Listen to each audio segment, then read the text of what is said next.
तर अजून बघणार आहे class 4th chapter number 14 division part 2. याआधी आपण पार्ट 1 बघितलेला आहे डिव्हिजनचा आणि एक्सरसाइजसुद्धा सॉल्व केलेली आहे. ओके, चला आता बघूया आपण एक्सरसाइजमध्ये काय दिलं आपल्याला. डिवाइड दी फॉलोइंग म्हटलेलं आहे. याआधी आपण 2 डिजिटचे सॉल्व केले होते, आता आपल्याला 3 डिजिटचे डिव्हिजन आपल्याला दिलेलं आहे. ओके, चला बघूया आपण फर्स्ट काय दिलं आपल्याला. क्वेश्चन नंबर 1 बघूया. 4 डिवायडेड बाय 484 दिलेलं आहे. ठीक आहे, बघा सॉल्व कसं करायचं आपल्याला. इथे आधी काय करणार आपण 4 डिवायडेड बाय 484. आता 4च्या टेबलमध्ये तो 4 येतो आपला, म्हणून काय घेतलं आपण तर 4 1 जार इथे घेतला 4, म्हणजे काय येणार तर आपला आन्सर इथे 4 - 4 इथे येईल आपला 0.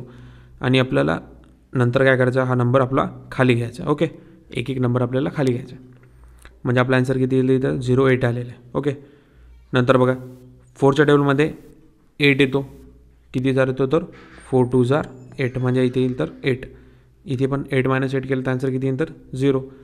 4 बाकी आहे आपला, तर इथे येईल आपला 4च्या टेबलमध्ये परत 1 येतो. नंतर बघा 4च्या टेबलमध्ये 4 येतो, म्हणजे किती येणार तर आपला आन्सर इथे येणार आपला रिमाइंडर येणार आहे इथे 0, म्हणजे आपला आन्सर किती आहे तर फर्स्टचं 121 हे आपलं आन्सर आलेलं आहे.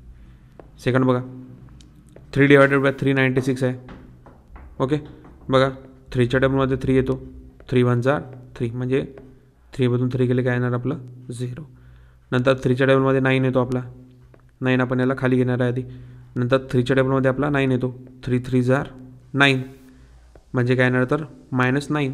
9 - 9 काय नंतर आपला आन्सर तर येईल. नंतर काय आपलं बाकी तो आला आहे 6 आपण खाली घेतलेला आहे. 3च्या टेबलमध्ये पण 6 येतो, 3 2 जार 6, म्हणजे काय तर -6 इज इक्वल टू काय आन्सर येणार तर आपला रिमाइंडर येईल 0. √4 डिवायडेड बाय 448. ओके, आता 4च्या टेबलमध्ये 4 येतो, किती 4 1 जार 4, म्हणजे काय येणार तर इथे आन्सर आपला 0. 4 आपण खाली घेणार आहे. नंतर परत येते 4 1 जार 4, म्हणजे आपला आन्सर परत येणार इथे 0. नंतर आपण 8 खाली घेणार आहे इथे. नंतर 4च्या टेबलमध्ये आपला 8 येतो, किती जार तर 4 2 जार येतो आपला 8, म्हणजे काय आन्सर येणार तर इथे आपला रिमाइंडर येणार आहे 0. नंतर बघा 4th काय दिलेलं आहे तर 2 डिवायडेड बाय 468. 2 divided by 468. आता 2च्या टेबलमध्ये 4 येतो, किती जार येते तर 2 2 जार 4, म्हणजे आन्सर येणार आपला 0, आणि 6 येणार आपला खाली.